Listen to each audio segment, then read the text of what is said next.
Alam mo ba bro, minsan kaya hindi interesado ang isang babae sa'yo ay hindi dahil wala kang halaga, kundi dahil masyado mong pinapakita na gusto mo siya.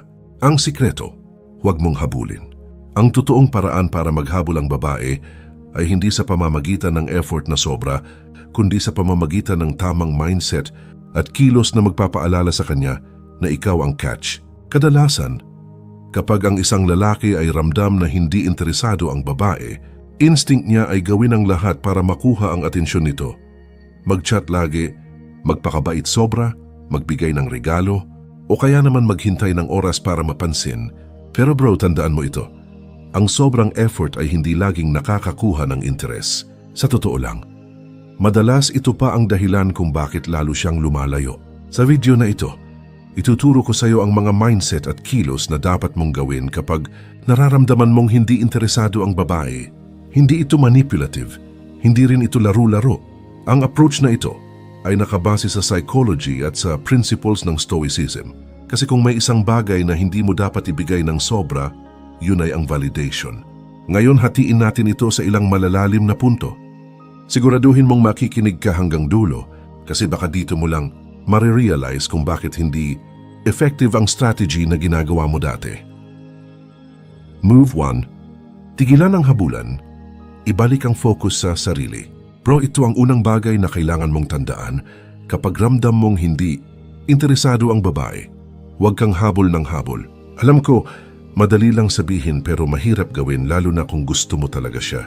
Pero isipin mo, ang tao ay likas na curious at naa-attract sa bagay na mahirap makuha. Kapag masyado mong pinapakita na available ka palagi, nawawala ang misteryo, nawawala ang thrill, at nawawala ang respeto. Psychology side din ito. Ang sobrang attention at validation na ibinibigay ng isang lalaki, lalo na sa babae na hindi naman gumagawa ng effort pabalik, ay parang libreng pagkain sa isang buffet. Sa una, nakakatuwa. Pero kapag unlimited na at walang effort para makuha, nawawala yung value. Ganon din sa dynamics ng attraction. Stoic perspective. Bilang isang lalaki, hindi mo hawak ang emosyon at reaksyon ng babae. Ang hawak mo lang ay sarili mong kilos at mindset. Kapag pinilit mong kontrolin kung ano ang mararamdaman niya, lalo ka lang magiging alipin ng validation. Pero kung pipiliin mong ibalik ang focus sa sarili career mo, katawan mo, passions mo, unti-unti niyang mararamdaman ang shift. Real talk scenario, isipin mo ganito. May dalawang lalaki. Yung isa araw-araw nagme-message ng kumain ka na. Kahit hindi nare-replyan, lagi siyang nagvo-volunteer, laging available. Yung isa once in a while lang mag-message. Pero busy siya sa goals niya. May ginagawa siya, may mga kaibigan siya, may sariling mundo. Guess what bro? Mas may intriga yung babae dun sa pangalawa. Hindi dahil mas gwapo siya o mas mayaman, kundi dahil may sense of independence at hindi siya desperado. At ang babae, naturally, nagiging curious at nafa-fall sa energy ng isang lalaking hindi nakatali sa kanya. Ano ang dapat mong gawin? 1. Limitahan ang sobrang effort na hindi binabalik. Kung hindi siya nagre-reply, huwag kang mag-flood. 2. I-redirect mo yung energy mo sa sarili mong growth. Mag-gym, magbasa, magtrabaho sa goals. 3. Tandaan, hindi mo kailangang ipakita sa kanya na wala kang pake. Ang point ay mas inuuna mo yung sarili mo kaysa sa approval niya. Resulta, habang mas ini-ignore mo yung impulse na habulin siya, mas napapansin niyang iba ka sa karamihan ng lalaki. Kasi halos lahat, pag hindi interested ang babae, nagiging alipin agad. Ikaw hindi. At dun nagsisimula yung attraction. Move 2. Mastery of silence and space. Bro, isa sa pinaka-underrated pero powerful na galaw pagdating sa babae ay ang katahimikan at space. Minsan, mas malakas ang impact ng hindi mo ginagawa kaysa sa ginagawa mo. Ganito kasi yan. Kapag ramdam mo na hindi siya interesado, natural instinct ng karamihan ng lalaki ay bumawi sa effort. Mas madalas mag-message, mas nagpaparamdam, mas nagpupumilit. Ang ending, nawawala yung respeto at lalo siyang lumalayo. Pero kung baliktarin mo, kapag hindi mo siya tinakbo, kapag binigyan mo siya ng space to breathe at hindi mo kinokontrol ang narrative, doon mo makikita kung meron ba talaga siyang value na maibibigay pabalik. Psychological angle. Tao tayo na naturally naghahabol sa nawawala kapag hindi ka agad nagre-reply. Kapag hindi ka palaging nandyan, Nagsisimula siyang magtanong, bakit parang hindi siya affected? Ano kayang ginagawa niya? May iba na kaya siyang pinagtutuunan ng pansin? Yung mga tanong na yan bro, yun ang nagbabalik ng intrigue. Kasi instead na ikaw ang naghahabol, siya na ang nag-iisip tungkol sa'yo. Stoic perspective. Silence is power. Kapag marunong kang tumahimik, pinapakita mo na hindi ka alipin ng emosyon. Pinapakita mo na may disiplina ka. Ang tunay na malakas na lalaki, hindi kailangan sumigaw o maghabol para marinig. Tahimik pero may presence. At yun ang nagiging magnetic sa mata ng babae. Practical tips. 1. Controlled replies. Hindi ibig sabihin na ghosting, pero wag mong sagutin agad lahat. Bigyan ng oras. Let her wait sometimes. 2. Don't explain too much. Kapag tinanong ka kung bakit busy ka, simple lang sagot. May ginagawa lang ako, hindi mo kailangang idetalye. 3. Physical space. Kung lagi kayong magkasama, subukan mong mag-focus sa ibang bagay o ibang tao. Kapag bigla kang nawala kahit sandali, mas na-appreciate yung presence mo kapag bumalik ka. Real talk story. May tropa ako dati. Sobrang habol siya sa nililigawan niya. Halos araw-araw nandun sa bahay ng babae. Halos wala ng sariling oras. Guess what? Nawala yung interest ng babae. Pero nung nag-shift siya, nag-focus sa work at gym, biglang yung babae naman ang naghahanap sa kanya.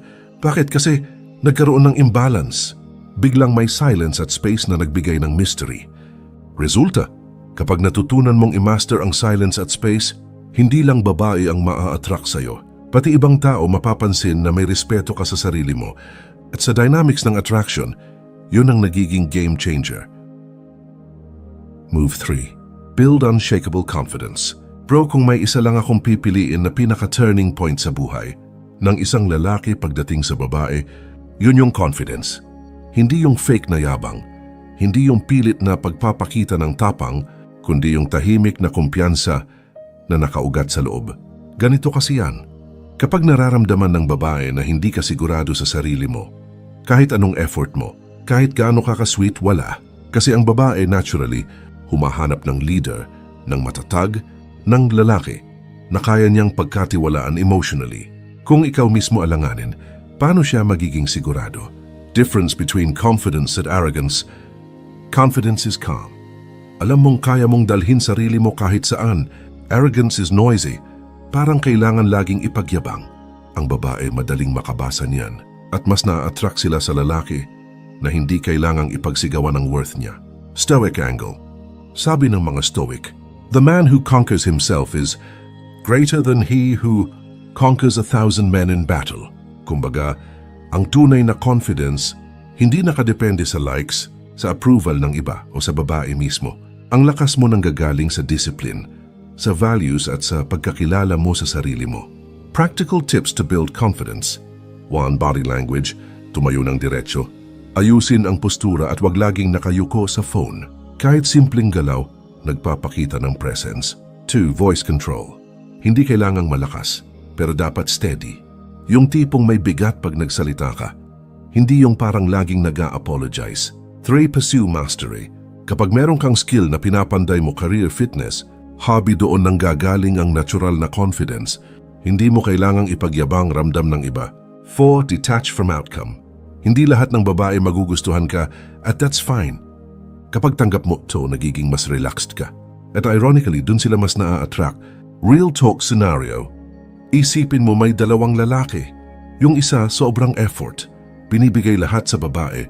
Lagi siyang available pero insecure. Yung isa, chill lang. Ginagawa ang trabaho niya, nagfo-focus sa goals, pero pag nandun, present at solid. Alam mo kung sino pipiliin ng babae? Yung may unshakable confidence. Kasi yun ang nagbibigay ng sense of security at attraction. Psychological effect. Kapag confident ka, naglalabas ka ng non-verbal signals na nagsasabing, I can handle life. At kahit hindi ka pinapansin sa una, over time, yung presence mo nagiging magnetic. Bottom line. Confidence isn't about impressing her. It's about knowing you don't need to. Kapag napatunayan mo na kaya mong mabuhay at maging masaya kahit wala siya, ironically, dun siya mas nahuhulog. Move 4. The power of indifference. Bro, ito na siguro yung isa sa pinaka-misunderstood pero pinaka-effective na galawan indifference. Simple lang ibig sabihin yung kakayahan mong hindi maapektuhan o hindi maging alipin ng emosyon tuwing hindi siya interesado o hindi siya nagbibigay ng effort. Real talk, karamihan ng lalaki, pag hindi pinansin ng babae, automatic na nagpapanik. Bakit kaya? May mali ba sa akin? Kailangan ko sigurong mag-chat ulit, baka busy lang siya. At doon na nagsisimula yung endless cycle ng habulan. Pero ang lalaking may power of indifference iba. Kung hindi siya pinapansin, hindi siya natitinag. Kung hindi nag-reply, hindi siya nagmamakaawa. Instead, chill lang, tuloy sa routine, tuloy sa goals. Psychology behind indifference. Bakit effective ito?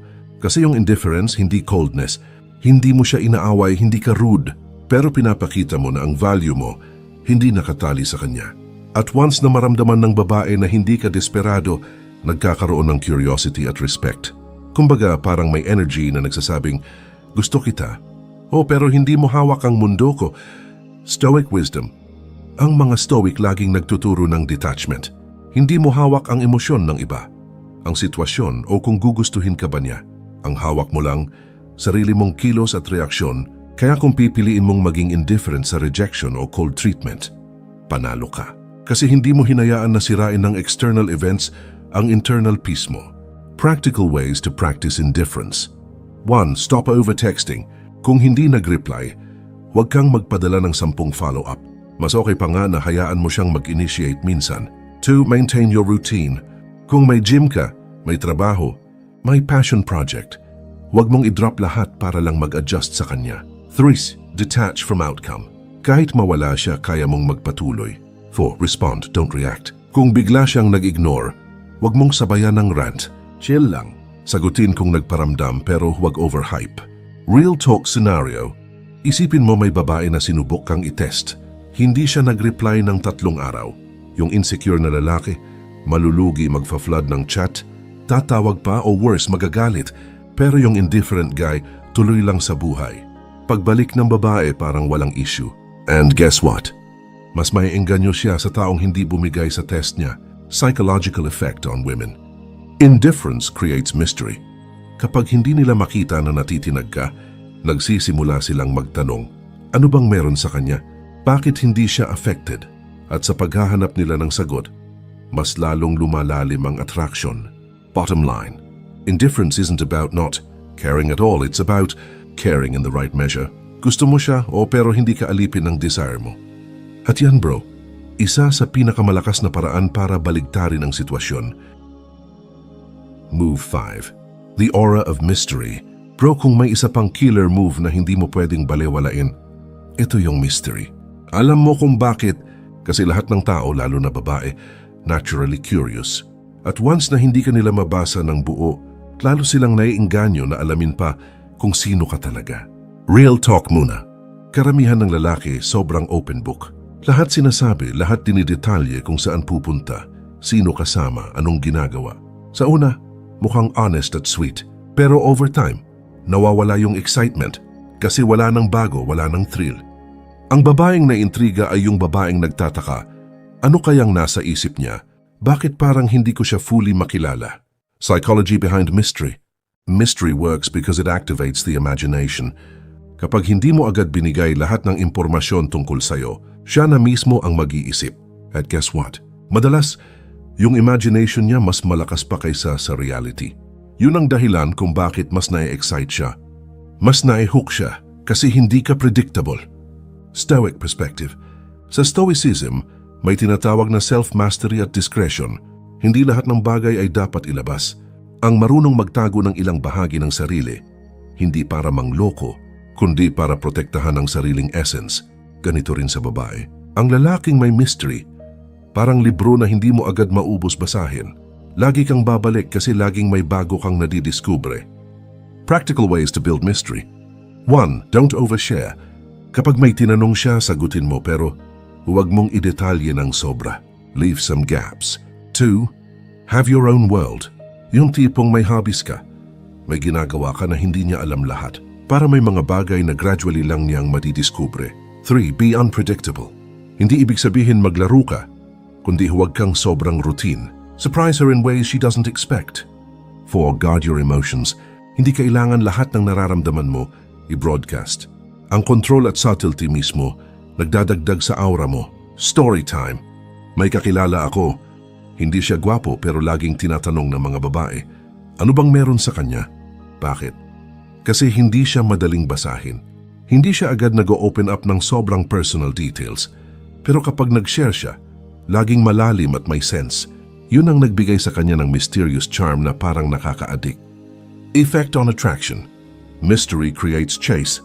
Kapag hindi ka fully available, hindi ka fully predictable, nagiging puzzle ka.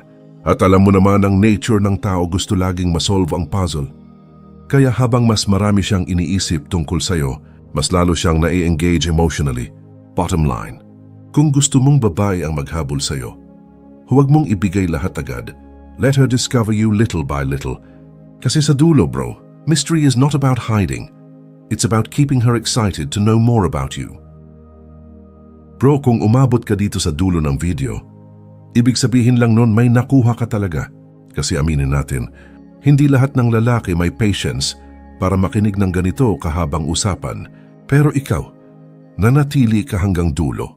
At ibig sabihin yan, seryoso ka sa growth mo bilang lalaki. Ngayon, balikan natin sandali.